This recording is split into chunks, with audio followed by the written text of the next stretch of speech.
3년 전 일본이 한국을 상대로 시작했던 수출 규제에 대해서 일본 현지에서는 계속해서 비난의 목소리가 나오고 있습니다.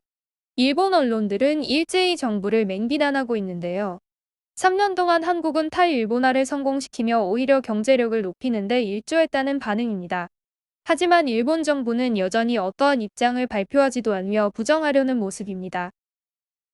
2019년 7월 1일 일본 경제산업성은 반도체 및 디스플레이 제조 핵심 소재의 수출을 제한하기로 발표했습니다. 일본은 당시 국제 평화와 안전 유지를 위해서라는 주장을 했지만 늘 그렇듯 이는 눈가림이죠. 이는 2019년 대한민국 대법원의 일본 제철 강제징용 소송 배상 판결 및 해당 기업의 자산 압류 및 매각 명령에 대항한 조치로 풀이됩니다. 하지만 일본 정부는 지금까지 계속해서 징용 판결과의 관련성은 부인하고 있습니다. 많은 분들이 아시겠지만 한국 산업의 근간을 이루는 분야는 반도체입니다. 그리고 반도체 공업 소재에 대해 일본의 높은 의존도를 가지고 있었습니다. 하지만 일본의 일방적인 수출 규제로 인해 당시엔 우려가 있었지만 지금은 상황이 많이 달라졌습니다. 지금은 일본의 3대 수출 규제품이 전부 국산화에 성공했습니다. 일본의 수출 규제가 오히려 국내 기업들의 기술 발전에 도움을 준 벽입니다. 일본 정부의 결정이 오히려 일본 기업들 경쟁력을 잃게 만드는 상황이 되었습니다. 삼성전자의 이재용은 반도체를 비롯한 모든 가전 생산 공정에서 일본산 소재를 모두 교체할 것을 지시했습니다. LG 디스플레이의 강인병 부사장도 큰 영향이 없다고 밝혔습니다.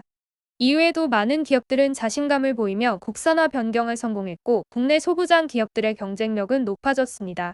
그리고 수입처의 다변화로 더욱 탄탄한 사업 구조를 만들게 되었습니다.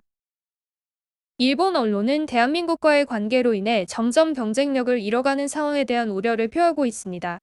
3년 만에 큰 후회를 하고 있는 것인데요. 일본 언론들은 이 문제에 대해서 어떻게 생각하는지 알아보겠습니다. 니혼게이자이 신문은 간판 칼럼 다이키쇼키를 통해 한국과의 관계에 대한 문제를 말했습니다. 칼럼에서는 한일 간 쟁점 가운데 수출 규제는 실패라는 것을 확인할 필요가 있다라며 한국이 받은 타격은 그리 크지 않았다 고 설명했습니다. 니케이 신문은 일본 통상 정책의 흑역사라고 표현했습니다. 오히려 대한민국에 우위성을 준 처사라며 강하게 비판했습니다. 아사히 신문은 일시적인 적대감에 인한 제재는 역효과를 초래한다 며 한국의 규제 사례를 지적했습니다. 이외에도 일본의 수많은 언론들은 정부의 정책이 나쁜 방향으로 영향을 줬다며 강한 어조로 비난하며 탈일본을 성공한 대한민국으로 인해 피해받은 일본 기업들에 대한 아쉬움을 표현했습니다. 일본과 대한민국의 위상은 시간이 지날수록 점점 더 차이를 보이고 있습니다. 과거 수십 년 전에는 확실히 일본이 대한민국보다 경제적인 우위에 있었습니다. 하지만 지금 한국의 수많은 기업들은 전 세계 시장에서 위상을 높이며 높은 경쟁력을 보여주고 있습니다. 과거에 머물러 있는 일본 정부는 대한민국에 역전되고 점점 더 격차가 벌어지는 이 상황을 회피하고 싶어하는 것 같습니다.